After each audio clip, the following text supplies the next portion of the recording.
ఈ సంవత్సరం 2025 సంవత్సరంలో 2025 సంవత్సరంలో దేవుడు మా జీవితాల్లో ఎంతో అద్భుత కార్యక్రమాలు చేశాడు. ఈరోజు మా కుటుంబం ఇలా క్షేమంగా ఉందన్నా, మేము ఇలా ఈ రోజున ఇలా నిలబడి ఇలా సంతోషంగా ఉన్నామన్నా అది దేవుని అత్యంత కృపను బట్టండి. 2025 స్టార్టింగ్లో దేవుడు యెషయా గ్రంథంలో 52 అధ్యాయంలో ఒక మాట చెప్పాడు. నా చెయ్య విమోచింపలేనంత కొంచెంపోయినా వినిపించడం నా శక్తి లేదా అన్న మాటతో ఈ సంవత్సరం అంతా దేవుడు ఎంతగానో ప్రతి పరిస్థితిలో కూడా మమ్మల్ని విడిపిస్తూ ఆయన రెక్కల చాటును మమ్మల్ని భద్రపరుస్తూ ఈ రోజుకి కూడా ఈ క్షణానికి కూడా ఇంకా ఆయన కాపుదల కృపలను అయితే మాకు అనుగ్రహిస్తూ వచ్చాడు. అలాగే ఈ సంవత్సరం లాస్ట్కి వచ్చేసరికి నాతో దేవుడు మాట్లాడింది ఏంటంటే 21వ కీర్తన అన్నది మొత్తం మన సంఘంలో ఎంతమంది అయితే యవనస్తులు ఉన్నారో వాళ్ళందరి పక్షంగా 21వ కీర్తన ఈ సంవత్సరం దేవుడు వాగ్దానం ఇచ్చాడండి. లాస్ట్కి వచ్చేసరికి దేవుడు అది ఆ విషయంతో అయితే నాతో మాట్లాడాడు. ఇంకోటి ఏంటంటే ఇందాక అన్న చెప్పిన రీతిగా మందిరానికి వచ్చాము, విన్నాము, వెళ్ళిపోయాము అన్నది వేరు. ఆ వాక్యానుసారంగా నీ జీవించి ఎదుటి వారికి ఆ జీవాన్ని పంచాలన్నది వేరు కదా. దాంతో అయితే దేవుడు నాతో మాట్లాడాడు. ఎలా అయితే ఒక మొక్క ఫలించి ఆ ఫలాలు ఇచ్చినప్పుడు యజమాని ఎంత సంతోషిస్తాడో అలాగే ఈ సంవత్సరంలో దేవునికి నా నుంచి ఆ ఫలభరితమైన జీవితం దేవునికి ఇవ్వాలని, ఆ సంతోషం దేవుని దగ్గర నేను పొందాలని, దానికోసం అయితే నా గురించి మీ అందరూ ప్రార్థన చేయండి. ఇది ఈ సంవత్సరం దేవుడు నాతో మాట్లాడింది. Very good. ఈ సంవత్సరం ఆదరించిన మాట ఏంటంటే అన్న మీరు అది లక్ష్మీవారం చెప్పినప్పుడు రాణిస్తున్నాను చెప్తా ఒక మాట చెప్పారండి. ఒక ఆయన ఉన్నాడు, ఆయన నడుపుతున్నాడు, ప్రభు నడుపుతున్నాడు. నడుపుతుంటే ఆయనకి అంతా బాగుంది, అంత సంతోషంగా ఉంది. ఉన్నప్పుడు నా ఇద్దరు నడుపుతారు. ఆయన కష్టం వచ్చింది, బాధ వచ్చింది. అప్పుడేమో 2 కాళ్ళే ఉన్నాయండి. ఆయనేమో అప్పుడే ప్రభా నేను ఒకరిని నడుపుతున్నాను, నువ్వు చేస్తావా అని అంటే అప్పుడు ప్రభా అన్నారంట, వరకు వచ్చేవాడు ఆ కాళ్ళు నీ కాదు నాయే కాళ్ళు అని. అప్పుడే ఆయన నువ్వు నా సంబంధం వచ్చి నువ్వు సేవం ఉన్నావా అనేసి ఆ మాట నన్ను ఎంత బలపరిచిందంటే ఈ సంవత్సరం అండి. చాలా అండి నాకు ఈ బాగా అంటే నాకు బాగోదండి. దాంట్లో చాలా దేవుడు నన్ను బలపరిచాడు. నాకు ఇప్పుడు సావంటే భయం లేదు. ఆయన ఎత్తుకున్న మనసునే నాకు సావంటే భయం లేదు.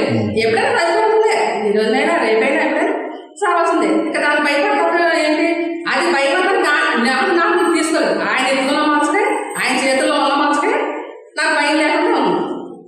అది దేవుడు నాకు ఆ భయం నుంచి విడిపించాడు. ఇంకోటి ఏంటంటే అక్క వాక్యం చదువుతా ఆవిడ అక్క అన్నారా ఏదో ఆనందం ఆలోచించినప్పుడు ఎవరో ఒకరు అడుగుతుంది, ఏంటి ఆనందిస్తున్నావు అన్నాడు. ఏం లేదు ఏం ఆనందలేదు అంటే ఏదో ఆనందిస్తున్నాను కాబట్టి నేను ఏమంటాను, ఏం ఆనందలేదు, అది అక్కడ ఆపట్లేదు అని అప్పుడే దేవుడు నాతో మాట్లాడాడు. అప్పటి నుంచి అది నాలో కార్యం జరిగింది. ఎవరన్నా ఇప్పుడు ఒక నేను ఆలోచించినా కానీ ఎవరన్నా ఏంటో ఆలోచన అంటే ఏదో నా ఆలోచన నా లోపల ఆలోచన చెప్పక్కర్లేదు కాబట్టి ఏదో ఆలోచిస్తున్నాను, ఏదో ఆలోచిస్తున్నానని ఆ మాట చెప్పాలి. ఏం ఆలోచిస్తానంటే అక్కడ ఆపదు అన్నాడు. నా లోపల ఏదో ఆలోచన అది నాతో ప్రభు మాట్లాడాడు. ఇంకోటి ఏంటంటే ఈ సంవత్సరంలోనే పెళ్ళికి ఇప్పుడు భర్త భార్య ఉన్నాడు. అలాగే ప్రభు నా భర్త తండ్రి. ఇప్పుడు పెళ్ళికి వెళ్ళినప్పుడు ప్రభు వెళ్ళమంటావా వద్దంటావా. ఈ సంవత్సరంలో నేను వైజాగ్ పెళ్ళికి వెళ్ళాను. వైజాగ్ పెళ్ళికి వెళ్తే నాకు ఎక్కడికి వెళ్దామని విజయవాడ చూడాలని నాకు చేరకుండా ఉండి పైన వెళ్దామని నిర్ణయం తీసుకుని కొంచెం కలవరంగా ఉంది. కలవరంగా ఉండక నేను పైన అవే నువ్వు మాట్లాడితే నేను మాట్లాడతాను అనేసి ఆయన మందిరానికి వచ్చేసాను. మందిరానికి వచ్చేసాను. అక్క కూడా చెప్పాను, అక్క నువ్వు చెప్పిన పైన వెళ్తాను నేను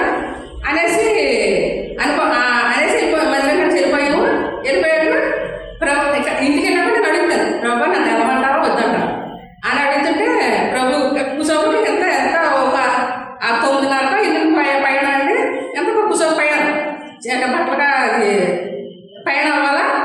అప్పుడే ప్రభు అన్నారా, నేను ఈ మార్గంలో వెళ్తున్నాను, నువ్వు నా వెనక వస్తున్నావు కదా, ఇప్పుడు నేను వెళ్ళే మార్గంలో నేను మండులో కూర్చున్నాను, ఇప్పుడు నన్ను తప్పించుకుని వెళ్తావా లేదా నా వెనక ఉంటావా? అప్పుడే ప్రభు నేను వెళ్ళను ప్రభు, నేను వెళ్ళను. అప్పుడు మానేసాను. అప్పుడు ప్రభు మార్పించేసాను, నేను కూడా మార్పిస్తాను కదా, ప్రభువే నన్ను మార్పించేసాను. ఇంకోటి ఏంటంటే అనగాల పెళ్ళయింది. పెళ్ళవుతే నడిపి మొహందే వెళ్ళాడు ప్రభా నన్ను అక్కడికి నన్ను వెళ్ళొద్దన్నా కదా, ఇక్కడికి ఎందుకు వెళ్ళమంటానని అని ప్రభుని అడిగితే ప్రభు అన్నాడు ఒకటే సమాధానం చెప్పాడు, నువ్వు అక్కడ నీకు అవసరం లేదు, ఇక్కడ నువ్వు అవసరం, అందుకే నిన్ను ఇక్కడ నడిపించాను. ఇది ప్రభు నాకు సాయం చేసింది. ఇంకోటి ఏంటంటే ఈ సంవత్సరం నేను ఎక్కడైనా పొరపాటు గొప్ప మాట తీసుకెళ్ళడం లేకపోతే ఏదో ఎమ్మట వెళ్ళి ఆ మనిషిని చేయమంటున్నాడు కదా, ఇది ప్రభు నాకు కార్యం చేసింది. ఇది ఈ సంవత్సరంలో నాకు కార్యం చేసింది. సరే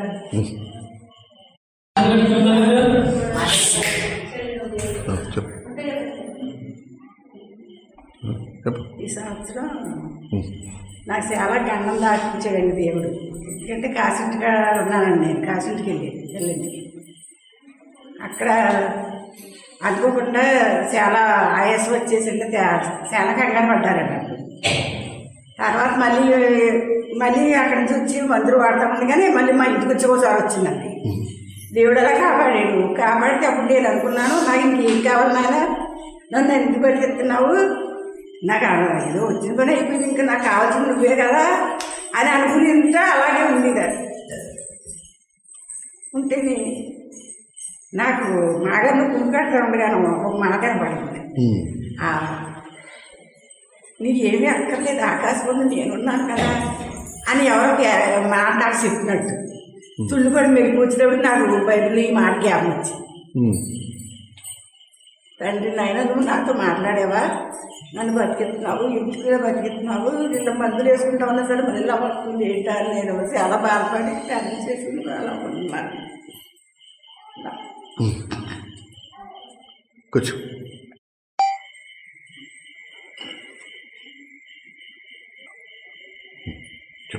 ముందు 2025 సంవత్సరంలో నేను చెప్పిన సాక్ష్యం ఏంటంటే, దేవుడు నన్ను ఎందుకు బట్టి ఏర్పరచుకున్నాడు, నన్ను ఎందుకు ఇలా పిలుచుకొని నాకు ఇలా ఎందుకు తీసుకొచ్చాడు, దాని పక్షాన నాకు ఈ సంవత్సరం నాతో మాట్లాడాలి అని నేను బలంగా సాక్ష్యం చెప్పాను, దేవుడిని అడిగాను.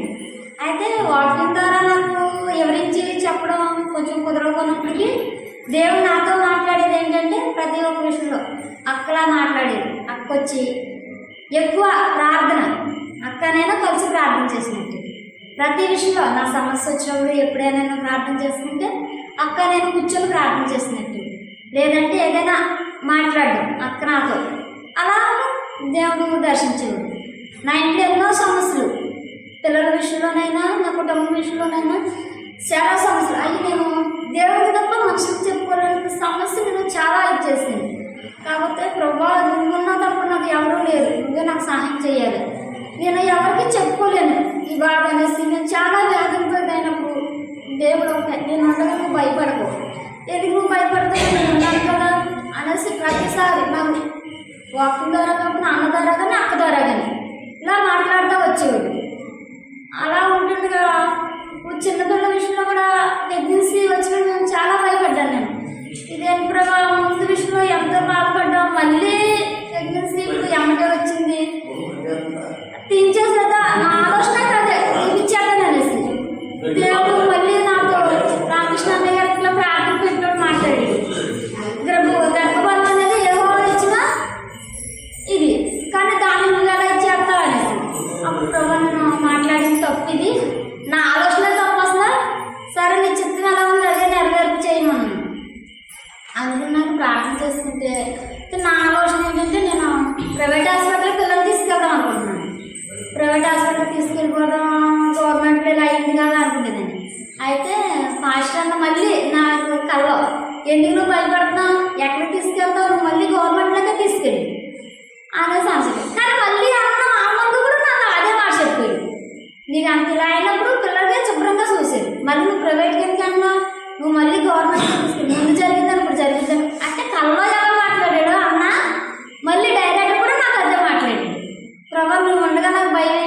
ఏదైనా నువ్వు చేయగలవాడు, నువ్వు చేస్తావు అనేసి ధైర్యం. ఇప్పుడు కూడా నేను ఈ సాక్ష్యం చెప్పాలని అనుకోలేదు.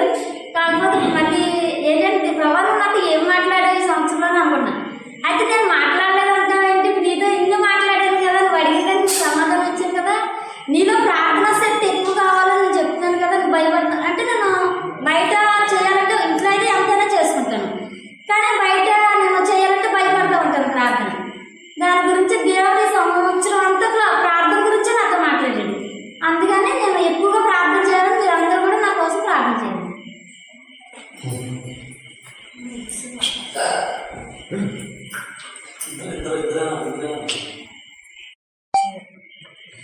దేవుని నామంలో అందరికీ వందనాలు. ఒక్క మాట నేను స్పష్టంగా చెప్పగలను ఏంటంటే 2025 సంవత్సరము నా జీవితంలో, నా ఆత్మీయ జీవితంలో ఒక ఫలభరితమైన సంవత్సరం. ఎలా చెప్పగలను అంటే సంవత్సరం ఆఖరికి వచ్చేస్తూ ఉంటే ఉన్న కొలది ప్రభా ఈ ఎన్నో చాలా పాఠాలు దేవుడు నేర్పించాడు. ప్రభా ఈ సంవత్సరం అంతట్లో నేను నేర్చుకున్నది ఏంటి అని దేవుడు నేను అడుగుతున్నా. నేను 2019 నుంచి ఒక మాట మీ అందరితో నేను పంచుకుంటున్నాను. ఏంటంటే నేను క్రీస్తుని పోలు నడిచినట్టు మీ నన్ను పోలు నడుచుకున్నాడు అని పౌలు చెప్తున్నాడు. కాబట్టి నేను అక్కడి నుంచి పౌలు జీవితం ధ్యానిస్తూ ప్రతి సంవత్సరం నేను అదే చెప్తున్నా. కింద సంవత్సరం కూడా దేవుడు నాతో మాట్లాడింది ఏంటంటే పౌలు అన్ని పెంటతో సమానంగా ఎంచుకున్నాడు, కానీ దేవుడు నాతో అనేది ఏంటంటే నువ్వే ఒక పెంట. కాబట్టి ఇప్పుడు దేవుని దగ్గరికి వచ్చినప్పుడు ఆ పెంట లాంటి నన్ను దేవుడు ఒక పరిమళ వాసనగా మారుస్తానన్నాడు. అలాగే కనికరము గురించి అన్ని క్షమించడం గురించి దేవుడు మాట్లాడాడు. ఈ సంవత్సరం నేను ఇంకా ప్రభు క్షమించడం అంటే తండ్రి మీరు ఎలాగైతే ఇతరులను క్షమిస్తారో తండ్రి మీ అపరాధంలో అలా క్షమిస్తాడు అన్నాడు. తర్వాత మీ తండ్రి కనికరము గలవాడైనట్టు మీరు కనికరము గలవారై ఉండడు. దేవుడు నేను అడిగాను ప్రభు క్షమించడం అనేది ఇంకా నాకు కావాలి. కనికరం ఏంటి, ప్రేమ ఏంటి, క్షమించడము, సంతోషము, ఆత్మఫలము, మారు మనసు తగిన ఫలాలు నేను దేవుడిని అడిగాను. నాకు ఇంకా కావాలి, నేను ఎలా నేర్చుకుంటాను అంటే దేవుడు నాకు ఇచ్చిన ఒక గ్రహింపు ఏంటంటే ప్రభు అన్నాడు ఈ మనం ఎక్కువ ధ్యానించేది ఏంటి 3.5 సంవత్సరాలు పరిచర్య, ప్రభు ఎలా నడిచాడు, ఎలా మాట్లాడాడు ధ్యానిస్తాం. దేవుడు నాకు నేర్పించింది ఏంటంటే ప్రభు అన్నాడు నువ్వు నా సిలువని చూడు. నా సిలువ దగ్గరకు వచ్చి ఎప్పుడైతే సిలువ మీద ఉన్న నన్ను చూస్తావో అప్పుడు నేను క్షమించినట్టు నువ్వు క్షమించగలవు. ఇప్పుడు ఎలాగా ప్రభు ఎలా క్షమించాడు?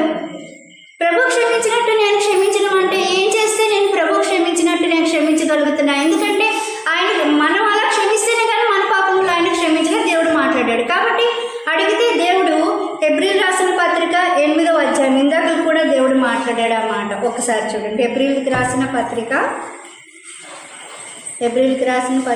8వ అధ్యాయంలో ఆ మాట ఉంది.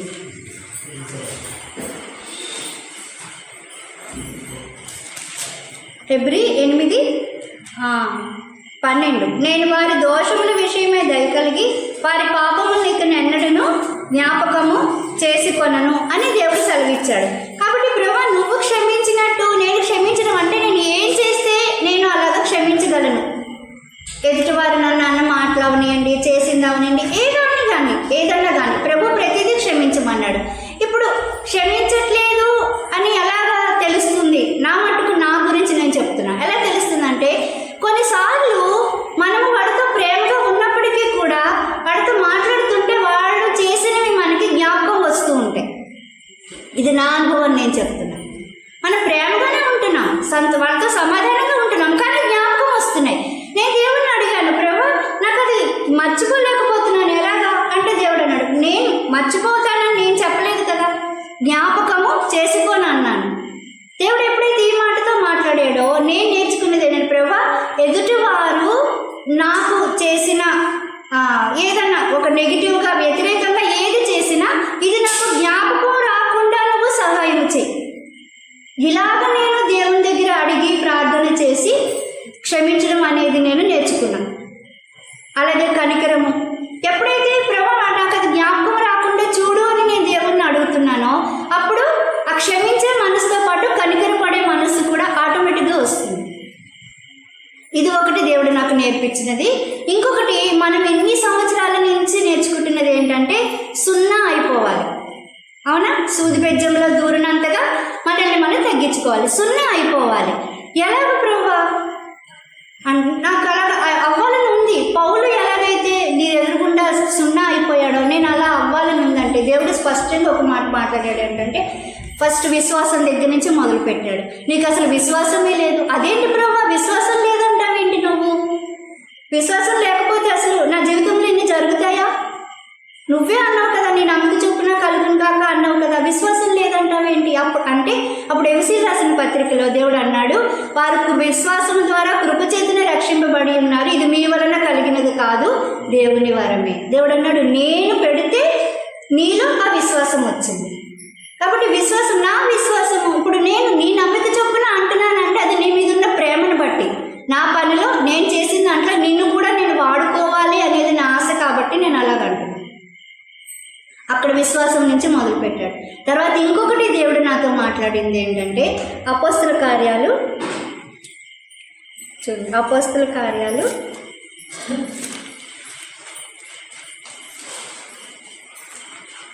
ఇవన్నీ మనకి తెలిసినవే. అపోస్తల కార్యాలు 3వ అధ్యాయం. అపోస్తల కార్యాలు 3వ అధ్యాయం 1వ వచనంలో ఏముందంటే ఇక్కడ పేతురు యోహాను దేవాలయం దగ్గరికి వెళ్తారు కదా, అక్కడ చూడండి 4వ వచనంలో వాడు అంటున్నారు, పేతురును యోహానును వాడిని తేరిచూచి మా తట్టు చూడమని వాడు వాని యొద్ద ఏమైనా దొరుకునని కనిపెట్టుచు వారి యందు లక్ష్యం ఉంచెను. అంతటి పేతురు, వెండి బంగారములు నా యొద్ద లేవు కానీ నాకు కలిగినదే నీకు ఇచ్చుచున్నాను, నజరేయుడైన యేసుక్రీస్తు నామమున నడుమని చెప్పి. సున్నాగా మారడం అంటే దేవుడు నాకు నేర్పించింది ఏంటంటే నా దగ్గర ఉన్నది ఏది కూడా పనికి మారింది. పౌలు చెప్పినట్టుగా నా జ్ఞానం అవనియండి, మంచి చదువు అవనియండి, లేకపోతే ఉన్న ఆస్తులు ఏదైనా కానీ ఈ లోక సంబంధమైనది ఏదైనా కూడా దేవుని దృష్టిలో సున్నా. ప్రభు నా దగ్గర ఏముంది? నేను దేవుని అడిగి ప్రభు నా దగ్గర ఏముంది అంటే దేవుడు అప్పుడు దేవుడు ఈ మాట జ్ఞాపకం చేశాడు అనమాట. నువ్వు నా దగ్గరకు వచ్చి సున్నా అయిపోతే అప్పుడు నీకేముంటుంది? నా నామం. ఎందుకంటే ఆయన నామమునే అన్నీ జరుగుతున్నాయి, ఆయన నామమున అద్భుతాలు జరుగుతాయి. కాబట్టి దేవుడు అన్నాడు సున్నా అయిపోవడం అంటే నా వైఖరి ఎలా ఉండాలి?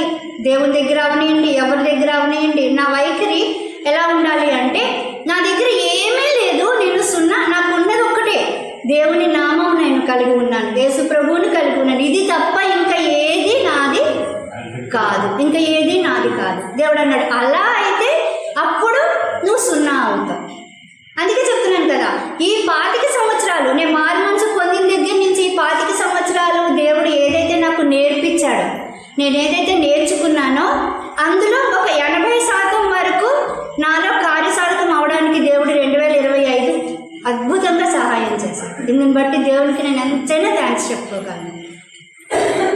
ఎంత అద్భుతంగా సహాయం చేశాడు. ఇది నా అంతటి చెప్పింది కాదు, నేను ప్రభువుని అడిగితే దేవుడు నాకు ఒక్కొక్కటి ఏం నేర్పించాడు, నాలో ఏం వచ్చింది మార్పు, ఇవన్నీ దేవుడు జ్ఞాపకం చేసిన దాన్ని బట్టి నేను ఇంత ధైర్యంగా చెప్పగలుగుతున్నా.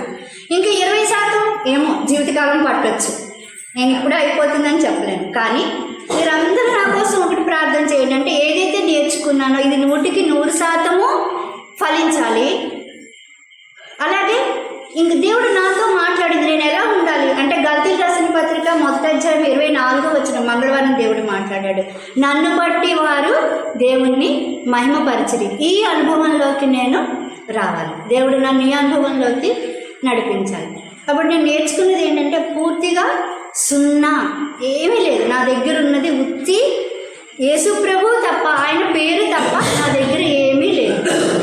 ఈ స్థితికి అయితే దేవుడు నన్ను ఈ సంవత్సరం తీసుకొచ్చాడు.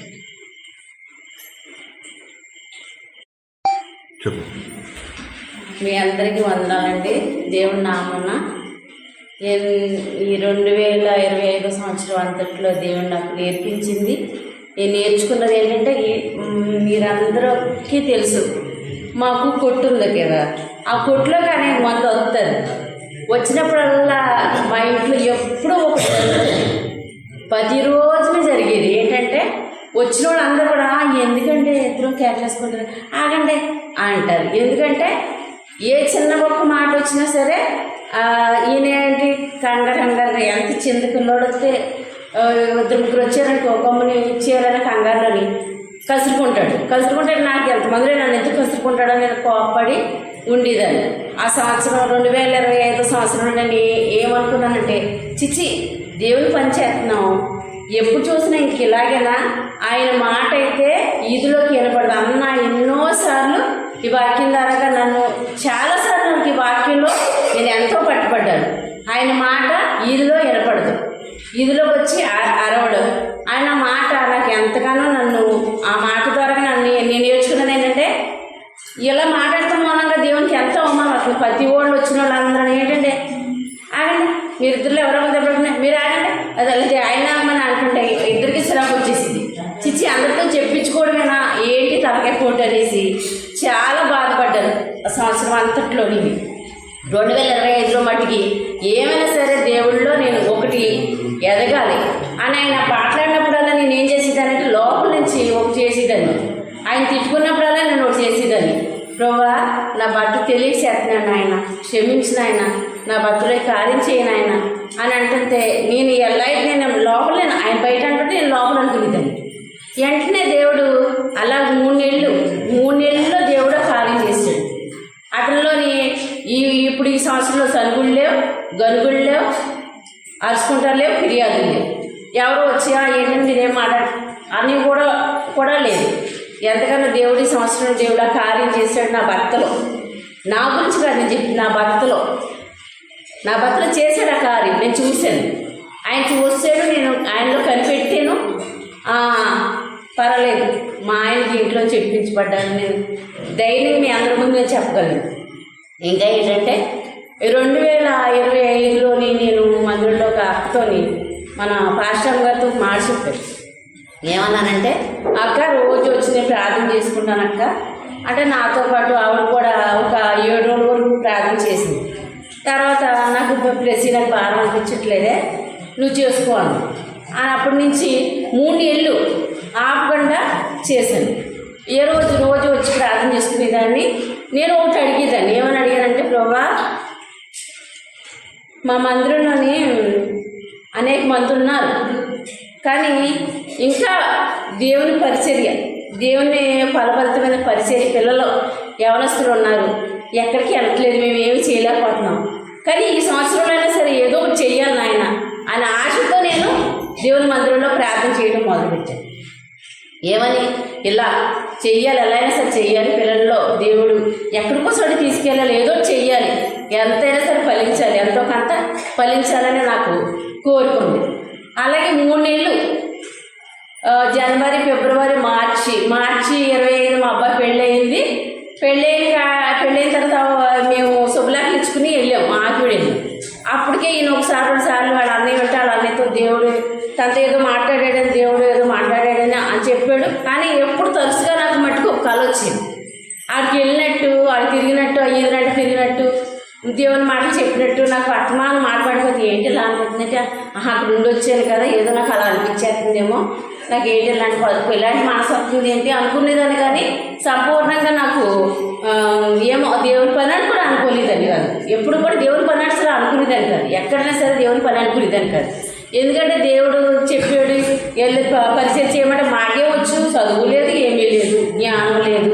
దేవుని మాట చెప్పడానికి మాకు ఏమాత్రం అర్హత ఉంది? ఏమాత్రం అర్హత లేదు. అరుగులు కావు, దేనికి కావు. ఎందుకంటే ఏమి రాదు. ఏం మాట్లాడితే సరిగా వంకర మాటలు మాట్లాడేవాడు, మా నోటంటే వస్తే సరిగ్గా మాట్లాడరావు. అలాంటప్పుడు అక్కడికి వెళ్ళి ఏం చెప్తాం, ఇదేదో మాకు ఏదో అలా నేర్చుకుంటున్నామేమో మేము అనేసి నేనైతే అలాగే అనుకున్నాను. తనైతే ఏంటంటే ఒక్కడి కోసం వెళ్ళమంటావు నాయన, ఇదే మా అన్నయ్య చూపిస్తున్నాం, మా అన్న దగ్గరికి వెళ్ళమంటావు అంటే ఆయనతో దేవుడు అలాగే మాట్లాడాడంట. ఒక్క మనిషి ఒక స్త్రీ కోసం నేను వెళ్ళలేదని వాళ్ళ ఇల్లు అని అంటే మేమిద్దరం ప్రార్థన చేసుకున్నాం. ప్రభువా వెళ్ళమంటున్నావు, ఇది నిజమేనా, అసలు నువ్వే అంటున్నావా ఇలా కానీ, లేదా మేము అనేసుకున్నావు అనేసి అంటే 2 సార్లు 2 మాటల ద్వారా దేవుడు మాట్లాడాడు. నువ్వు ఏడాదిలో సరైన పుస్తకం ఉండదు కదా, దాంట్లోని ఆ రోజు డైలీ పర్సన్లోని ఆవిడ రాసింది ఏంటంటే, నువ్వు దారి అంటే వెళ్తున్నావా, దారి అంటే వెళ్తున్నప్పుడు నువ్వు స్పీడ్గా వెళ్ళిపో, నీకు గేట్ అడ్డుగా ఉందా అదర్గది తెలుసుకుంటుంది. మళ్ళీ నువ్వు సముద్రంలో వెళ్తున్నావా, పెద్ద కొండ వచ్చిందా, ఆ కొండను దేవుడు దాటి వెళ్తాడు. అలాగే 3 రకాలుగా దేవుడు దాంట్లో మాట్లాడాడు. మాట్లాడితే తండ్రి అయితే నువ్వు చెప్పిన మాట అన్నమాట అయితే మరి మాకు అయితే ఏమీ తెలియదు, మరి వెళ్తున్నాం, మరి ఏం చేయాలని మీ పాస్టర్ గారికి కూడా ఒక 4 నెలల వరకు 5 నెలల వరకు చెప్పలేదు. అసలు అసలు ఏమైంది అన్నది, అసలు ఏమో వెళ్తున్నాం ఏమో ఏదో వెళ్తున్నాం వాళ్ళకి 2-3 వెళ్ళి చెప్తున్నాం అనేసి మేము అలా చేసేటికి అదేమైంది అంటే నిజంగానే అక్కడ ఒక మనిషితో ప్రారంభమైంది. ఇప్పుడు 20 మంది వస్తున్నారు. 20 మంది వస్తుంటే ఈలాగా ఏమైంది, 3 సార్లు 4 సార్లు ఫోన్ చేశారు. మేము అంతకుముందు వారం నాడు ఫోన్ చేశారు. ఏమని, నువ్వు ఇక్కడికి వచ్చి ప్రార్థన చేస్తున్నావంట, నువ్వు చెయ్యొద్దు, నువ్వు రావద్దు, వచ్చేవాడు నీకు బాగోదు అని వార్నింగ్ ఇచ్చారు. వార్నింగ్ ఇస్తే ఈడే వార్నింగ్ వెళ్ళారు. మాటలుగా ఉంటాయి. మా పిల్లడు అన్నాడు వాళ్ళంటే వాళ్ళ మాటలు పట్టించుకోకుండా మా ఆయన ప్రార్థన చేసుకుందాం, దేవుడు చూసుకుంటాడు, దేవుడు నిజంగా కావాలి, అక్కడ నిజంగా నడిపించి దేవుడే నడిపిస్తే కనుక అదేమో ఆగదు, దేవుడే చూసుకుంటాడు అని చెప్పి మేము కూడా అలా అనుకున్నాం. వెళ్ళిన తర్వాత ఒక వారం అయితే రాలేదు. మొన్నటి వారం అయితే ఖచ్చితంగా వచ్చేసి కూర్చుని రాము ఇలా వాక్యం అంతా అయిపోవచ్చింది, ఆఖరికి వచ్చేసింది, 2-3 వచనాలు ఉన్నాయి, ఇంకా రాము ఇలా రా అన్నాడు. అనే 5 నిమిషాలు వాక్యం అయిపోవచ్చింది, నేను వచ్చి సమాధానం చెప్తాను అన్నాడు. సమాధానం చెప్తాను అనేటోడికి ఈలోగా అక్కడ ఇంటికాల పిల్లోడు ఇంకొక అతను ఉన్నారు, 2 మొగాళ్ళు. వాళ్ళిద్దరు ఏదో సమాధానం చెప్పి వెళ్ళిపోయిన తర్వాత ఇప్పుడు మళ్ళీ ఇంటికాల వాళ్ళు ఎవరైతే ఇంటికాల వాళ్ళు ఉన్నారో వాళ్ళ మా ఇంటిది ఉన్నవాళ్ళ పిల్లోడు ఆ ఇంటికాల వాడు కాదు, ఆ ఇంట్లో అద్దుకున్నట్టుగా ఉంటున్నారు అనమాట. వాళ్ళ సొంతకాల ఇంటి వాళ్ళ ఇంటికి వెళ్ళి కేసు పెట్టేస్తాను, ఎక్కడ కనుక వాకింగ్ కనుక ప్రకటించినట్టు కానీ ఏమైనా చేసినట్టు కానీ ఉంటే మనకి బాగోదొరికి అని చెప్పేసి బెదిరించాడండి. మా మధ్య గారి మా ఇంట్లో ఆడికి అక్కడ ప్రకటించకపోతే ఏమవుతుంది నష్టం అంటే, ఇప్పుడు మా ఇంట్లో ప్రకటించుకుంటానని నేను గట్టిగా చెప్పాడు. ఏమవుతుంది, ఏం చేస్తాడు, ఏం చెప్తాడు అలా అన్నట్టుగా అన్నాడు. ఏం జరుగుతుంది, అది జరుగుతుంది, నాకేం కాదు, నా దేవుడు చూసుకుంటాడు, నాకు దేవుడు పంపించాడు, నేను నేను వస్తున్నాను, అంతేగాని నాకు రావాలని నేను రావట్లేదు అని అన్నాడు. మా మధ్యగారు ఏమంటున్నాడు, మా మధ్యగారు మొత్తం ఒక్కళ్ళే ఉన్నారు, ఎందుకు ఇక్కడ వాళ్ళకి వ్యతిరేకించి చెయ్యొద్దు అన్నప్పుడు ఎందుకు మానేయచ్చు కదా, ఏంటి మీరు చెప్తున్నారేంటి, అవసరమైతే నాకు లేదా వాటర్ అక్కడ నా వాటర్లో నేను పెట్టుకుంటానని కరగడిగి చెప్పింది.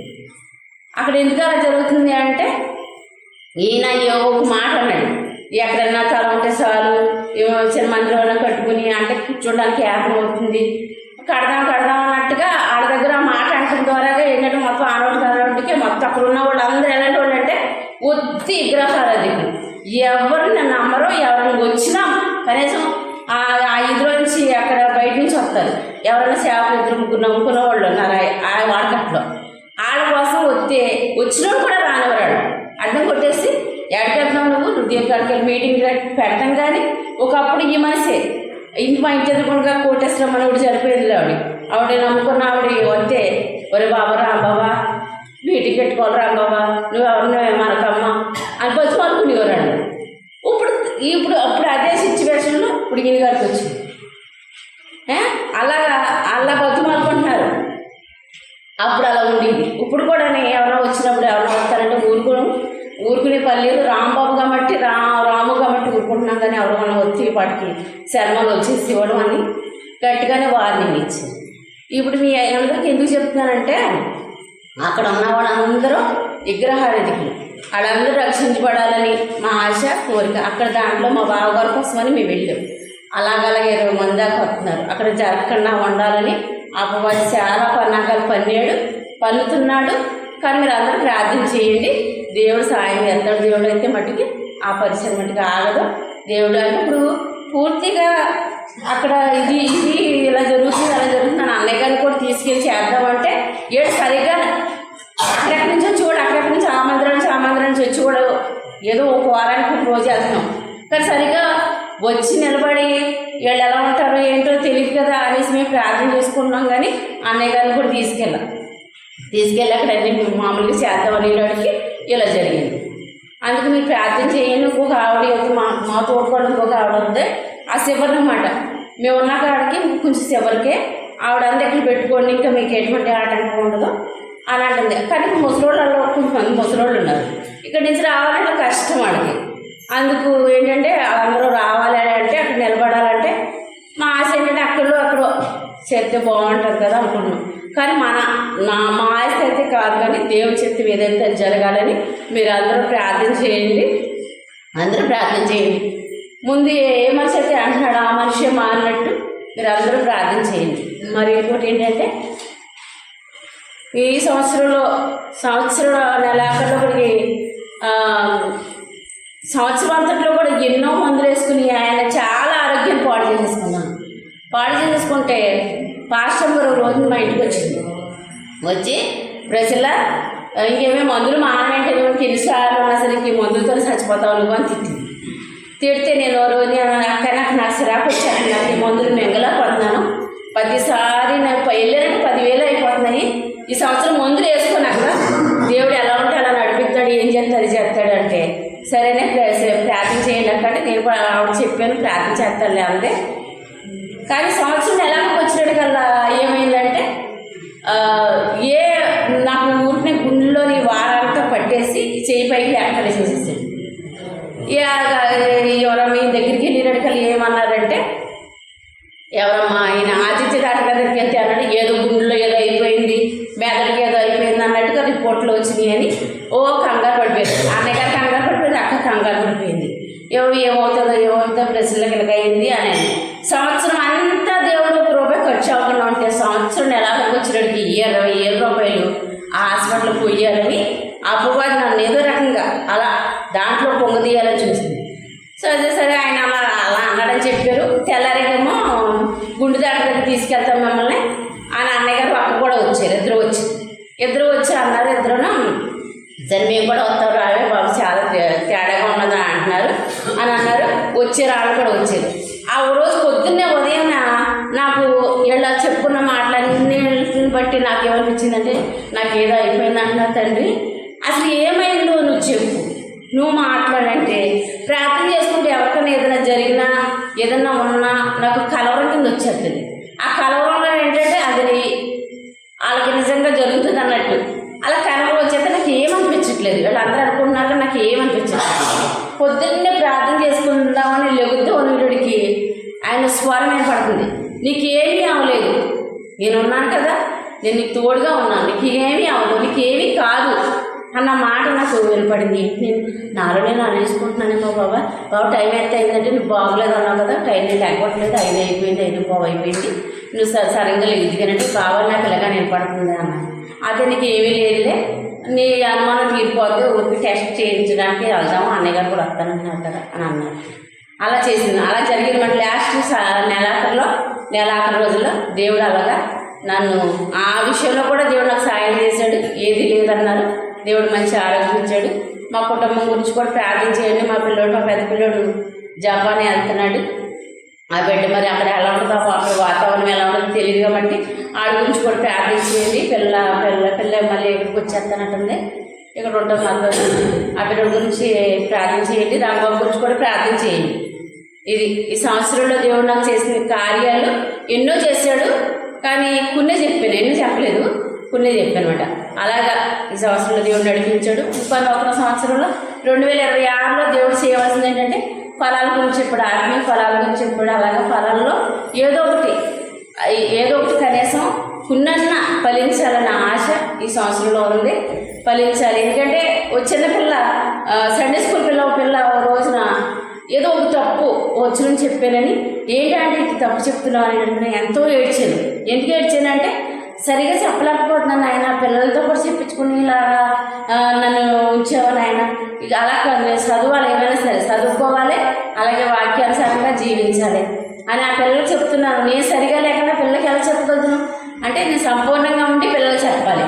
అలాగని కూడా నేను ప్రార్థన చేసుకున్నాను. దేవుడు అది కూడా నాకు సహాయం చేశాడు. దేవుడు ఈ సంవత్సరంలో ఎన్నో మేలు చేశాడు. దేవుడు ఆయనకి ఎంతో మహిమ.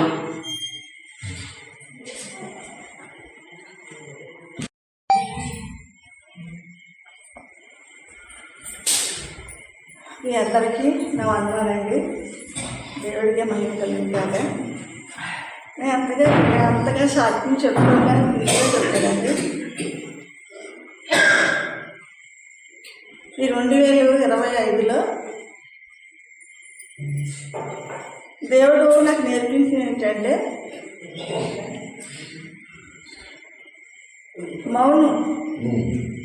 మౌనంగా ఉండడం. కానీ వెనక చాలా చాలా చాలా కష్టం వచ్చింది. అపవాదుడు నన్ను వెంటాడుతున్నాడు. కానీ దేవుడు ఏమన్నాడంటే, నువ్వు జయించు, అన్నిటి మీద విజయమిచ్చాడు, నువ్వు జయించు అంటున్నా ఉన్నారు. కానీ నేను కొట్టుకుపోతున్నాను, పడిపోతున్నాను, లేస్తున్నాను. దేవుడు లేదెత్తున్నాడా? పడిపోయినప్పుడల్లా నేను లేదు, దేవుడు లేదెత్తున్నా ఉన్నాడు. అంచె దినాలు ఉన్న నన్ను కాపాడుకుంటూ వస్తున్నాడు దేవుడు. కానీ నన్ను పడగొడతామని చాలాసార్లు అపవాదుడు నన్ను చూసుకుంటూ వచ్చాడు. కానీ దేవుడు నన్ను నిలబెట్టుకుంటూ వచ్చాడు. చాలాసార్లు తప్పిపోయాను. ఈ 2025లో చాలాసార్లు తప్పిపోయాను. నాలో పాపం, చాలా పాపం ఉండేది. ప్రభా పాపం తగ్గి ఒకసారి పాపం వచ్చింది. ఎందుకంటే నా భర్త కొంచెం నోరు ఎక్కువ, నోరు దురద కూడా ఎక్కువ. ఎందుకంటే మనం చెప్తే వినడు అతను. వద్దయ్యా మాట్లాడకండి వినడు, ఆయన మాట. అయినప్పుడు కూడా దేవుడికి నేను ప్రార్థన చేసుకుంటూ వచ్చాను. ఈ మధ్యలో కొంచెం దేవుడు కంట్రోల్ చేశాడు. చాలా బాధపడుతూ వచ్చాం. దేవుడు ఎంత గొప్ప దేవుడు అంటే, మన అంతరంగా ఎక్కిన దేవుడు అయినా మనిషి హృదయాలు మనుషులు తెలీదు, దేవుడు తెలుసు. నా అంతరంగం ఆయనకు తెలుసు. నేను ఎలాంటిదానో, నేను యజమానిదానో అని తెలుసు. కానీ నా హృదయం ఎంతో మోసకరం, యాదకలకు దూరమైంది నా హృదయం. అలాంటి హృదయాన్ని దేవుడికి నేను సంవత్సరం అంతా కూడా ఆయనకి ఎంత వచ్చింది. కానీ నన్ను భద్రపరుచుకుంటా, నన్ను ఆదరిస్తా, నన్ను ప్రేమిస్తా వచ్చాడు నా తండ్రి. నా తండ్రికి మహిమ కలిపి కాదు. నేను మనుషుల వైపు చూడను, ఎప్పుడు అన్నానే మనుషుల వైపు నేను చూడను ప్రభు, నీ వైపు నేను చూడతాను. నేను ఏమైనా పర్లా, నా బిడ్డలు నా దగ్గర లేకున్నా పర్లేదు, ఎవరు లేకున్నా పర్లేదు. నువ్వు మాత్రం ఉండాలి, నువ్వు నాకు తోడుగా ఉండాలి, నువ్వు నాకు నీడగా ఉండాలి. నేను ఎక్కడ తొట్టులు పడు సరే నువ్వు లేవనెత్తూ ఉండాలి. ఇప్పుడు పడిపోతాను. ఎందుకంటే నేను మానవ చెరువులో ఉన్నాను అన్న చెప్పినట్టు. దేవుడನ್ನು మనం వింటే దేవుడు వాక్యం నా వైపు చూస్తున్నాను. దేవుడు మాట్లాడు నా దగ్గరే ఉంటుంది అన్నాడు. అలాగే నేను దేవుడి దగ్గర ఉంటా, నిలిచి ఉండాలి. ఉంటే దేవుడు వాక్యం నా దగ్గర నిలిచి ఉంటుంది. కానీ నేను ఒకసారి అక్కంటుంది, చాలాసార్లు అన్నాను, రత్నమణి కొంచెం తింగర్లాగా ఉంటుంది కానీ చాలా గడిచింది, అన్నీ తెలుసు అని అక్క చాలాసార్లు. కానీ నేను బాధ పెట్టుకోలేదు. నేను అన్నాను, అక్క ఎన్ని పెట్టుకున్నా పర్లేదు, నాకు బాధ ఉండదు, నా దేవుడు తీసేస్తాడు ఆలోచించి అని ఎన్నోసార్లు అన్నాను. కానీ వేగా మాట్లాడను. నాకు చదువు ఉన్నా లేకపోయినా దేవుడిచ్చిన తలంపు నాకు ఉంది. దేవుడిచ్చిన వాక్కు, దేవుడిచ్చిన ప్రార్థన ఆయన చెప్పి నాలో పెట్టాడు దేవుడు. కానీ నాకు చదువులేదు, లేకపోతే నాకు లేకపోతే సరే నా దేవుడు నాకు ప్రార్థన నేర్పించాడు చాలు, అది నాకు చాలు. నా దేవుడు నా పక్కన ఉంటే చాలు. నేను సాధ్యం పడిపోయినప్పుడు కూడా, నేను ఎంత తొట్టులిపోయినప్పుడు కూడా దేవుడు నన్ను లేవనెత్తే వస్తున్నాడు. చాలా నాకు నా తల్లిదండ్రులు ప్రేమించలేదండి, నా తోడపుట్టినోళ్ళు, నా చుట్టాలు, నా బంధువులు, నా సుహృత్తులు ఎవరు ప్రేమించలేదండి. దేవుడు ప్రేమించాడు. ఎన్నోసార్లు ఈ 2025లో ఎంతమంది చనిపోయారమ్మా, ఎంతమంది. ఇంకా నన్ను సద్దురాలుగా ఉంచాడు, ఇంకా నన్ను కాచి కాపాడుతూ వచ్చాడు నా తండ్రి. ఎంత గొప్ప దేవుడు. ఆయన చేసిన మేలులు, ఆయన చేసిన కార్యాలు ఏమంటాడు, చేసిన మేలు కార్యాలు అవి సోకి కనపడవు, కంటికి కనపడవు, మంచి హృదయం గోత్రం కావు అని అడుగుతున్నాడు. ఎంత గొప్ప దేవుడు. నిజంగా నాకు ఈ ఈ మాట్లాడితే చాలా నాకు అసలు చాలా హృదయం పొంగిపోద్ది అనమాట. ఆయన చేసిన కార్యాలు అన్నా నాకు అన్ని కార్యాలు చేశాడు. నేను అక్కడైనప్పుడు కూడా నా దేవుడు నాకు తోడుగా ఉన్నాడు, నాకు నీడగా నా పిల్లలు రావాలని ఈ సంవత్సరం అంతా ప్రార్థన చేశాను. దేవుడు అక్కడ ఏం మాట్లాడి తెలిసిన నా కొడుకుతోటి, నాన్న ఎందుకు వచ్చామంటావు, ఎందుకు వచ్చి ఏం చేయను, దేవుడు ఎక్కడో సంతోష పెట్టాడు కదా, ఏ కష్టం లేదు, ఏ బాధ లేదు, అందరూ సుఖంగా ఉన్నాం. ఎక్కడొక్కడ జీవిస్తున్నాం, పర్లేదు, సంతోషంగా ఉన్నాం. తల్లిదండ్రులు ఎంతోమంది వెళ్ళిపోయారు, తల్లిదండ్రులు లేనాడు, వాళ్ళు బతుకుతలేదా? వాళ్ళు బతుకుతలేదా? మీకేమో ఆతొస్తే మాకు ఫోన్ చేయండి, మేము వస్తాం. కానీ ఎక్కడో దేవుడు బతికెత్తున్నాడు, దేవుడు ఆదరిస్తున్నాడు. చెల్లో బతుకుతున్నారు, చిన్న చెల్లి పెద్ద చెల్లి ఎక్కడ బతుకుతున్నారు, క్షేమంగానూ ఇక్కడ బతుకుతున్నారు. మీరేమో కంగారు పడకండి, దేవుడు ఉన్నాడు మన మధ్య అని మొన్న ఎన్నోసార్లు ప్రార్థన చేసుకున్నాం, ప్రభా తీసుకురా తీసుకురా తీసుకురా. కానీ దేవుడు ఆడితో మాట్లాడించింది, నా బిడ్డతో మాట్లాడించింది. అప్పుడు నా గుండు నిదానం అయిపోయింది. ప్రభా నువ్వు మాట్లాడతావు ఇలా మాట్లాడి చెప్పావా? నీకు చెప్పు ప్రభా, తీసుకొస్తావా తీసుకొని చెప్పు, మాట్లాడు. దేవుడు స్వతంగా వచ్చి నాతో మాట్లాడమ్మా, నీతోటో నాతోటో మాట్లాడతాడు. ఆ మాటలు నేను అర్థం చేసుకుంటాను అంతే. నా దేవుడు సత్యంగా వచ్చి మాట్లాడలేదు, నా దేవుడే పంపుతాడు. అదే నాకు నమ్మకం, నా ప్రభు అంటే, నా తండ్రి అంటే. ఈ కార్యాలన్నీ చేసిన తండ్రికి నేను ఏమి ఇవ్వగలను? ఈ సంవత్సరం అంతా నన్ను కాపాడుకుంటూ వచ్చాడు. ఈ 2025లో నుంచి నన్ను కాపాడుకుంటూ వచ్చి ఈ 2026లో ప్రవేశపెట్టాడు. మళ్ళీ నూతన సంవత్సరం నాకు ఇచ్చాడు. నూతన సంవత్సరం, ఈ సంవత్సరం అంతా కూడా ఆయన కాపుదలు ఉండాలని మీరందరూ కూడా ప్రార్థించేది. నా కుటుంబం కొరకు, నా భర్త కొరకు కూడా ప్రార్థించేది. మారాలని, పూర్తిగా మారాలి. నన్ను ఎంతో కాపాడు తండ్రి. నా భర్తను కూడా మార్చాలి, నన్ను మార్చినట్టు నా భర్తను కూడా మార్చాలి. కానీ ఎవరైనా శత్రువులు ఉన్నప్పుడు కూడా నేను బాధ పెట్టుకోకూడదు, నేను ఏడవకూడదు. నా ప్రభు దగ్గర నేను సంతోషంగా ఉంటాను, నేను నీ సంతోషం ఆనందంగా ఉండాలి. ఎదురు గడిపోయి అలా దేవుడు దగ్గర నేను ఇలా ఉండాలి. ఇలా పడిపోతే అపవాది కూడా నన్ను తొక్కేస్తాడు తెలుసు. నేను ఇలాగంటే అపవాది కూడా పారిపోతాడు. నా దేవుడే కొందేశాడు అపవాదుడిని, నేనేం చేయట్లేదు. నా దేవుడు ఉన్నాడు, నా దేవుడు కాపాడుతున్నాడు. నా దేవుడే అంత ప్రేమ నాకు. నేను చచ్చిపోతే బతికించాడు కాబట్టి నాకు ప్రేమ. నేను మనుషులు నమ్మలేదు, నేను ఎప్పుడు అంట మనుషులు నమ్మను. నేను మనుషుల హృదయాలు ఎంతో మోస్తారు, వ్యాధిగల ఘోరమైందమ్మా. నా దగ్గర నా మాట, నీ దగ్గర నీ మాట, పిల్లల మాట ఆడుతూ ఉంటారు. దేవుడు ఏకరీతిగా ఉన్నాయి, ఒకే రీతిగా బతుకు తండ్రి. ఆయన దగ్గర మాటలు ఒక మాటే అమ్మ అని పిలుస్తాడు తప్ప రెండో మాట తెలియడు. రెండో మాట మాట్లాడు, నిన్ను అసహించుకోడు, నిన్ను దూషించడు, నిన్ను కొట్టడు, చెట్టడు. అమ్మ అని పిలుస్తాడు అంతే. నా కుమార్తె అమ్మ అంటాడు. ఆ పిలుపు ఎవరు ఉంటుందా? నాలోనే ఉండదు, నేను ఒప్పుకుంటాను. మీ అందరిలో నేను ఒప్పుకుంటాను. మీ అందరూ నేను చాలా తక్కువతాను. అయినప్పుడు కూడా దేవుడు నన్ను ఎంచుకున్నాడు. నా దేవుడు చేసిన మేలకి, నా తండ్రి చేసిన ఉపకారాలకి నేను ఏమివ్వగలను, ఏమిచ్చి నేను గొడవ తీసుకోగలను. నా జీవిత కాలంతో కూడా ఆయన సన్నిధిలో ప్రార్థించి శుద్ధించి ఆరాధిస్తున్నప్పుడు కూడా నేను గొడవచ్చాడు ఒప్పుకున్నాను. మీ అందరూ ఈ నూతన సంవత్సరం నాకు దేవుడు పెట్టాడు. ఆ దేవుడికి నిండా వందను, హృదయపూర్వకంగా వందను. మీకు అందరికీ వందను. ఈ చిన్న సాక్షి దేవుడు దీవించిన కాక.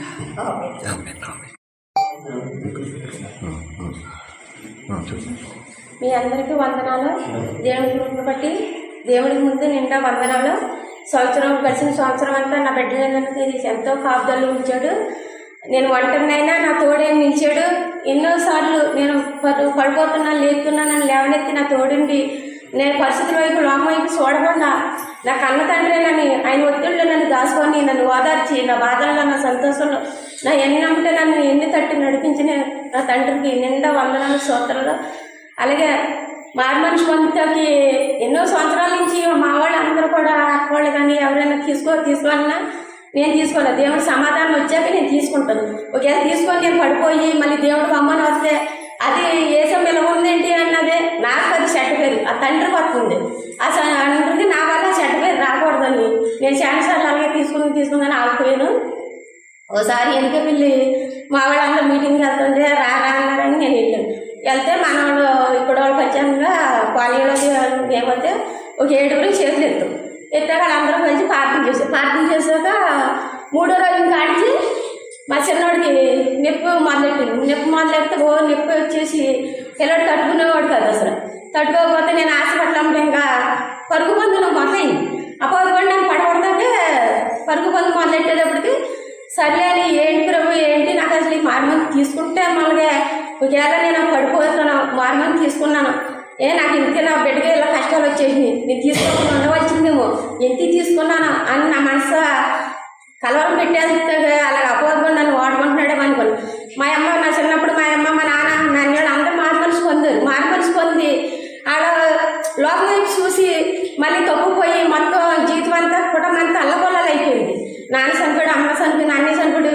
కనీసం నా భర్త సిద్ధం మొత్తం అందరూ కుటుంబం మొత్తం ఏమీ లేదు, మొత్తం చెల్లచెదరైపోయింది.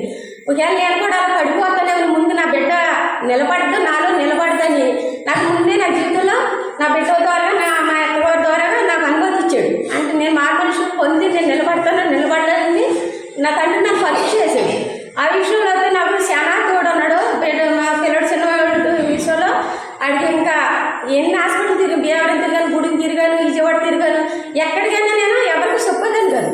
నా తండ్రి ఉన్నాడు, సావైన బతుకు నా తండ్రి చూసుకుంటాడు అన్న ధీమా మీద వెళ్ళిపోతే ఇక్కడ ఎక్కడ పని చేయలేదు. అందరూ అన్నారు కొంతమంది బీవరం అయితే ఆపరేషన్ పడిపోద్ది, ఆపరేషన్ చేయాలని కొంతమంది అన్నారు. మళ్ళీ ఇది పడుతుంది, మళ్ళీ గుడి మీద దగ్గర కూడా పనిచేయాలి. ఇలా కాదు మా అత్తగారు క్యాన్సర్ వచ్చింది, బోన్ క్యాన్సర్ వస్తే ఆవిడ విజయవాడ పెట్టారు. ఆడేంటంటే మా ఆడపడిచే వాళ్ళు నన్ను బాగా ఒత్తిడి చేసేసారు. నీకు అత్తగారికి నీ బాధ్యత మీ ఆయన దగ్గర నీ సంబంధం లేదేంటి, నువ్వు చూడాలా కూతురు మా సంబంధం లేదని ఆడ కాచారు. ఇటు పిల్లల్ని చూసుకోవాలి, అటు ఆవిడ దగ్గరికి వెళ్ళాలి. నాకు తెలలేకపోయేటప్పటికి సర్లే అని నేను మళ్ళీ పిల్లలు తీసుకొని ఆ ఒంట్లో పోయిన పిల్లలు తీసుకుని విజయవాడ వెళ్ళి హాస్పిటల్ అంటే ఆ రూమ్ నుండి అందరూ క్యాన్సర్ ఉన్నవాళ్ళే, టీబీ రోగం ఉన్న వాళ్ళు క్యాన్సర్ ఉన్నాం. ఆ డాక్టర్లను తిట్టేస్తున్నారు, అమ్మ నువ్వు పిల్లలు తీసుకొచ్చి ఒళ్ళు ఉంది పిల్లడికి ఆ యాదరి అమ్మంటే పిల్లడికి సోతాయి నువ్వు వెళ్ళిపోవాలి తిట్టేస్తుంటే ప్రభు నేను ఏం చేయను ప్రభు నాకు ఏం తెలుస్తలేదు, ఇక్కడ ఉండకపోతే నువ్వు పిల్లలు నాకు పెట్టుకొని వెళ్ళిపోయిందని ఆడంటారు. మరి బిడ్డని తీసుకొని నేను ఎక్కడికి వెళ్ళాలి నాకు తెలుస్తలేదు, నువ్వు ఏం దారి చూపుతో నాకు చూపించంటే ఒక ఆవిడ దేవుడు నమ్ముకున్న ఆవిడ నర్సింగ్ పరిచయం అయింది. ఆవిడ అన్నమ్మ నువ్వు పొద్దుమాలో ఆ రూమ్ కూడా ఏదో నాకు ముందు సందరప్పుడు మెట్లు కానీ చోటు ఇస్తామో పిల్లలు వేసుకొని అని కొడుకు ఆ రూమ్లో నువ్వు కొడుకు వస్తే పిల్లలు వేసుకొని అని ఆవిడ అన్న. అప్పుడు ఆ తండ్రి మాట్లాడండి అవుతాను నువ్వు అదే నీకు ముందు మార్గం పొంది నువ్వు మార్గం తీసుకుంటూ పోతే నాకు ఈ మార్గం తీసుకున్న వాళ్ళకే కదా నా బిడ్డకి ఇంత పరిస్థితులు ఇబ్బందులు నాకు ఒడిదుడుకులు అన్నీ వచ్చినాయని నువ్వు తప్పుపోతావు, అందుకే నీకు ఈ చిన్న ముళ్ళెట్టారు నీ బిడ్డకే దానివల్ల నువ్వు నిలబడవని నాతో ఖచ్చితంగా దేవుడు మాట్లాడాడండి. నాకు మార్గం ఆ తర్వాత హాస్పిటల్కి వెళ్ళి వచ్చాక నేను మార్మల్ తీసుకుంటాను అన్న అక్కడ మార్మల్ తీసుకుంటామని నువ్వు అనుకుంటున్నావు, మరి నువ్వు అన్న చేస్తున్నామో నువ్వు కూడా తీసుకుంటాను నన్ను అడిగారు.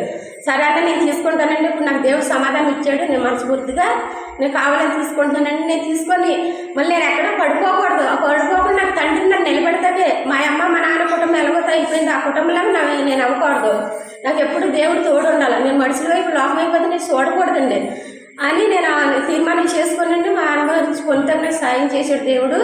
అలాగే మా అత్తగారిని కూడా ఆవిడ చనిపోయింది, ఆవిడ చనిపోతే ఆ కార్యక్రమం అంతట్లో కూడా నన్ను చాలా సిద్ధ పెంచి పెట్టారండి. వాళ్ళు తినేది వాళ్ళ బట్టలు అన్నీ 20 మందికి వండి పెట్టి చేస్తే అన్నింటి పని చేసేదాన్ని కానీ నేను వాళ్ళ ఇంటికి కొడుకుంటా ఈపుది నువ్వు కొడుకోకూడదని. నేను ఒక చెరువు ఉంటే చెరువు కట్టి నా బిడ్డని తీసుకొని తెల్లవాళ్ళు అటు తీసుకుంటా నేను కూర్చొని అయినా నేను నాకు మాటలు తోడుండాలి.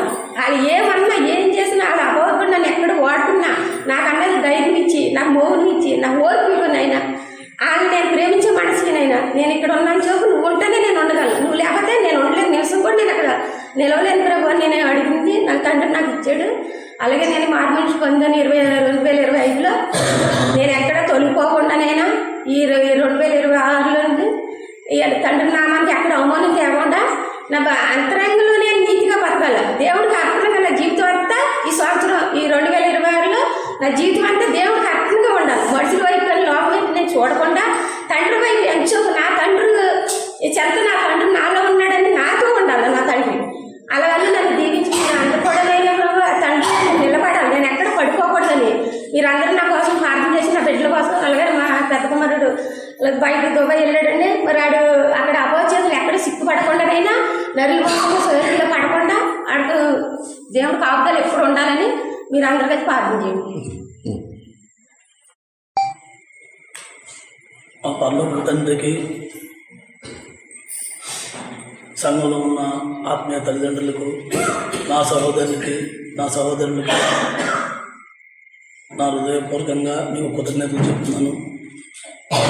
మీరందరూ కూడా నన్ను క్షమించి నన్ను ఆదరించాలి. ఎందుకంటే గడిచిన సంవత్సరం అంతా మిమ్మల్ని నా మాట చేత కానీ, నా ప్రవర్తన చేత కానీ మిమ్మల్ని ఎవరైనా బాధ పెట్టుంటే నన్ను క్షమించండి.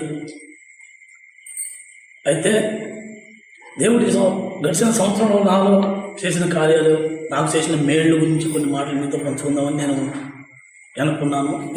గొప్పని కాదు, కొంచెం టైం ఎక్కువ అవుతుందేమో అని ఆశతోనే ఉన్నాను, కానీ అంత టైం నేను తీసుకోను. నేను నా కుటుంబ విషయాల్లో 2 సార్లు కన్నీళ్ళు పెట్టాను. ఒకటి మా నాన్న చనిపోయినప్పుడు, రెండోది పోయిన సంవత్సరం నా పెద్ద కుమారుడు ఇంటికి వచ్చి వివాహాల కోసం అంటే వీళ్ళందరూ తలగో ప్రయత్నాలు చేశారు, కానీ నేనైతే ఏ ప్రయత్నం చేయలేదు. దేవుడి నిర్ణయించాడు మనం చెప్పుకుని మనం అటు ఇటు కనిపిస్తే దేవుడికి ఆయనకి ఎక్కడ భయం ఉంటుంది అనే ఉద్దేశం నేను మౌనంగా ఉన్నాను. కానీ ఎప్పుడో నా కొడుకులు వచ్చి వెళ్ళిపోయినప్పుడు నేను సంతోషంగా టాటా చెప్పుకోండి. ఆ పోయిన సార్లు అయితే ఆ పిల్లోడు మెట్లు దిగి ఆట ఎక్కుతుంటే అదో రకమైన బాధ, అదో రకమైన మనసు పిండేసి బాధ వచ్చింది. అదే కొడుకు వయసు వచ్చిన కొడుకు నిరుత్సాహంగా వెళ్తున్నాడు, పెళ్లి చేసుకుని ఆశతో వచ్చాడు. పెళ్లి చేయలేని అసమర్థ తండ్రిని అయిపోయింది నేను ప్రభా అనుకుని అప్పటికప్పుడు నా కళ్ళ నీళ్ళు వచ్చి స్వామికి వెళ్ళిపోయి బాధపడితే నాకు ఆ రిఫరెన్స్ అయిన గ్యాప్ ఉంటుంది. ఎందుకంటే ఉల్లిపేట నుండి చెప్పేటప్పుడు యథార్థంగానే మాట్లాడాలి తప్ప నేను దాన్ని ఎదుర్కొని చూసుకుని చెప్పి అంత ఇది చేయకూడదు అనుకున్నాను. ఎందుకంటే నాకు జ్ఞాపకం ఉండదు, దేవుడు పలికిన మాటలు మాత్రం నాకు జ్ఞాపకం ఉంటుంది తప్ప ఈ రిఫరెన్స్ అయిన జ్ఞాపకం ఒకసారి ప్రశ్న కానీ అన్నాను కానీ నేను అడుగుతూ ఉంటాను, నాకేమి జ్ఞాపకం పోయి. అలాగా దేవుడు ఒక మాట మాట్లాడాడు, యెహోవా నీకు తోడై ఉన్నాడు, నిన్ను ఆదరిస్తాడు, నిన్ను బలపరుస్తాడు అనే కొన్ని మాటలు నాకు గుర్తుకొచ్చి ఏడుతూ తను ఇంకా సాగంతో ఆడుతూ అయ్యి చెప్తాను ముందే నేను లోన కొట్లో కూర్చుని నాకు నేను తనతో బాధపడుతుంటే ఈ మాటలు నాకు గుర్తొచ్చి అయినా ప్రభు నేను బుద్ధిహీనుడయ్యి బాధపడుతున్నానే, నువ్వు చెప్పావు కదా వివాహం పరలోక ముందు నిర్ణయించబడాలని, నువ్వు ఇంకా నిర్ణయించలేదేమో, నా కొడుకు ఇంకా సిద్ధపడలేదేమో, అందుకనే వివాహం లేట్ అయింది అని నేను ప్రార్థన చేసి తీర్మానించుకున్న తర్వాత ఒక నెల 15 రోజుల్లో ఆ వివాహం సక్సెస్ అయింది. అయితే అప్పటి నుంచి కూడా నేను ఆ వివాహం మొదటిగా నుంచి కూడా ఒకటే తీర్మానించుకున్నాను. ఇంతవరకు నేను మనుషుల మీద ఆధారపడటం కానీ, మనుషుల వైపు చూడటం కానీ, మనుషుల సలహా తీసుకుంటాం కానీ, నేను ఎన్నోసార్లు ఎన్నో రకాల దెబ్బలు తిన్నాను, అవమానాలు పడ్డాను, ఎన్నో మంది ఎదుర్కొంటూ వచ్చాను. కానీ అక్కడ మొదలుపెట్టాను, లేదు దేవుడితో మాట్లాడుతూ నేను నేర్చుకోవాలి, దేవుడితో నేను మాట్లాడుతూ నేర్చుకోవాలని నేను ఇంటిగా ప్రార్థన చేసుకుని ఆ రోజు మందిరం వచ్చేవాడికి, ఆదివారం మందిరం వచ్చేవాడికి బల్లవర్తమానంలో దేవుడు ఒక మాట మాట్లాడాడు. యెషయా-గ్రంథంలో ఆ నెంబర్ నాకు తెలియదు, దాంట్లో ఏమన్నాడంటే ఉదయకాలంలో దేవుడు ఆయన మాటలు వినబుద్ధి పుట్టించు, శిష్యుడు తగిన నోరును నాకు దయచేయి అన్న మాటలు నాకు జ్ఞాపకం వచ్చి అప్పటి నుంచి ఆ ప్రార్థన మొదలుపెట్టి ఆ స్వరం వినపడటం నేర్చుకున్న తర్వాత అప్పటి నుంచి దేవుడితో ఏ విషయాల్లో నేను దేవుడితో మాట్లాడి ఆయన చెప్పిన ప్రకారం నేను నడిచాను, ఆ విషయాల్లో అన్నింటిలో నేను జయించింది. దేవుడు నాకు విజయాన్ని ఇచ్చాడు. అప్పుడు విజయాన్ని అయితే నాకు ఇవ్వాలి. ఎప్పుడప్పుడు నా సొంత నిర్ణయాలతో వెళ్ళానో అప్పుడప్పుడల్లా నేను ముందుకు పడతాను. ఆత్మనందరూ కూడా అనుభవించాను. అలాగే మొన్న మూడు రోజుల నాడు కూడా దేవుడు నాకు విజయాన్ని ఇచ్చాడు, కానీ అప్పటి నుంచి మాత్రం నాకు ఇవ్వాలి. ఎందుకంటే నేను ఎక్కడ నేను తొందరపడిపోయి వాళ్ళకి భయపడి నేను బైబిల్ ఉద్దేశాలు వెళ్తానేమో అని నేను ముందుగా కలవరపడ్డా. కానీ దేవుడు నన్ను చాలా బలంగా బలపరిచాడు. ఆయన ఆత్మ నాతో పక్కనే నాకు తోడుగా ఉండి ఒక స్నేహితుడిగా నుంచి నాతో మాట్లాడించగా ఒకే ఒక మాట పిలిచాడు. మా అన్నయ్య అవుతాడు, బయట పారి కూడా బయట నుండి పిలిచాడు, లోన్ కూడా రాలేదు. పిలవగానే అన్న ఒక 5 నిమిషాలు వచ్చేస్తున్నాను అంతే, ఒకే సమాధానం. మళ్ళీ తిరిగి ఆయన దిగిన నెలలో ఆయన నన్ను పిలవలేదు, ఆయన సమాధానం చెప్పలా. ఏంటి ప్రభా అంటే నేను పొద్దున్న ఒక మాట చదువుకున్న మాటలో ఆ మాట నాకు గుర్తుకొచ్చింది. యాకోబు ఆ గొర్రెల్ని నెమ్మదిగా నడిపించినట్టుగా దేవుడు నాకు నువ్వెందుకు నీ పనులు కానీ నెమ్మదిగా నడు, ఆ మాట నాకు బలపరిచి దాన్ని ఆదరించి నా పని నేను కొనసాగుతూ మొదలెడుతూ వస్తూ మాత్రం ఒక మాట అన్నా. అది కాదు కాబట్టి ఆయన నన్ను వద్దన్నాడు కదా. నాకు ఈ ఊళ్ళో ఇక్కడ నాకు ఆయన ఇదే కాదు, నా ఇది కూడా, ఇది నాకు హక్కు ఉంది. మా నాన్న ఇచ్చిన వాటా ఇంకా నాకు అలాగే ఉంది, నా వాటాలో చేస్తాను. ఆపుతే అమ్మ శాతం తెలియచేసుకోమని అని ధైర్యంగా చెప్పేసి నేను వచ్చేసాను. కానీ ఇంతవరకు నాకు ఎవరో అటువంటి ఏమి కాలేదు. సరే, అవన్నీ మన సహోదరులు కూడా ఇవన్నీ మామూలే. పరిచయం అంటే అనుకున్నంత సులువు కాదు. ఇలాంటి ఎన్నో ఎదుగుతారు. ముందుగా నా సావుకురాలు కూడా నాకు ప్రోత్సహించారు. అలాగే నా కోసం భారీగా భారం కలిగి ప్రార్థన చేస్తున్నారు.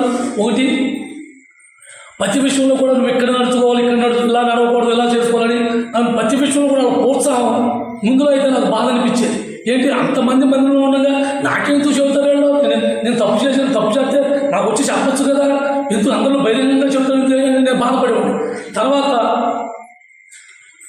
ఆ రిఫరెన్స్ గుర్తురావట్లేదు.